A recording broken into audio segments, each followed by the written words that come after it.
Chodesh Tov, we've just entered the month of Tamuz. The month of Tamuz and the month of Av are connected to the sense of seeing. How we perceive things, unfortunately, has been the cause of our downfall up until now. Going back even to the first sin of Adam and Chava, we're told that Chava saw the fruit and she perceived that it was good for eating.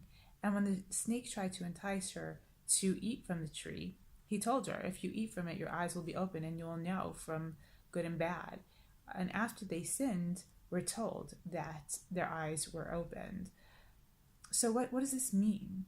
Up until that point, Adam and Chava only saw things as the objective reality of how things really were.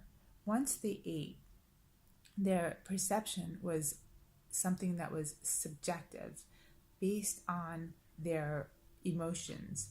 And this was a new reality. And the reason why this was bad was because once people are perceiving things based on their subjective emotions, the reality that they perceive as real is false. It's not true. And things that are not true, that are false, are evil because they cause bad results. There's an objective reality of what exists, and then there are things that we perceive to be reality, but they're based on just emotions, usually fear. It's interesting to note that the word to see and the word for fear come from the same root word. And fear is yirah, and to see, lirot. They're both the same word, because so many times how we perceive things is based on our fears. And we've created, so many of us, stories in our minds that are based on fears that we have. And then everything that we see through that lens, and we interpret the world based on our own fears. And this is wrong. And it's bad, and it causes evil because it makes us make decisions based on something that isn't true. There's an objective reality in this world. This was the cause of all the major sins that we've done. If you take a look quickly at the sin of the golden calf, it starts off by saying that the nation saw that Moshe hadn't come down from the mountain.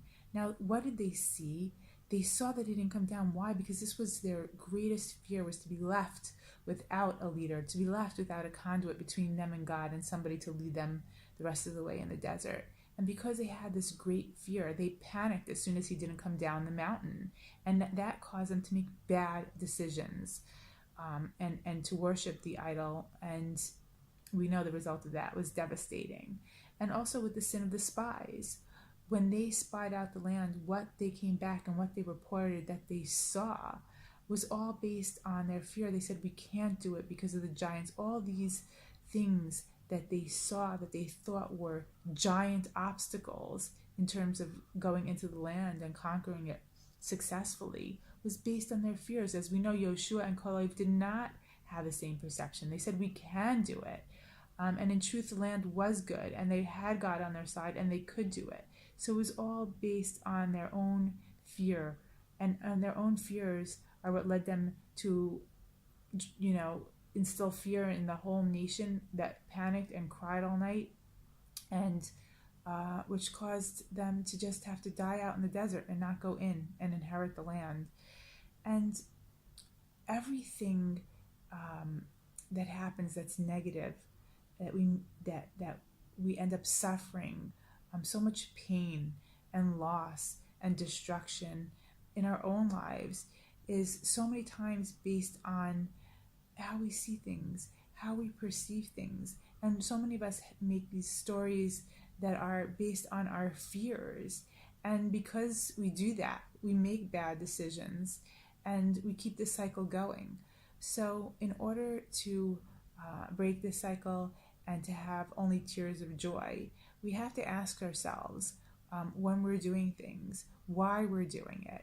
And if the reason is based on something that we don't know to be an objective truth, we have to question it. Are we doing this because of something that's driving us, some emotion, some fear that's causing us to make the wrong decisions. And only until we can do that, look at things objectively and make decisions that aren't fear-based, can we, do the right thing. And doing the right thing, of course, will lead to such a better life for all of us. So I bless all of us that we should be able to have the clarity to know what is the objective truth, and to be able to conquer our fears, to analyze them correctly, and to know that they're just fears, that they're not reality, and that we can get past them. And with this, I wish you all a Chodesh Tov and only good things to come.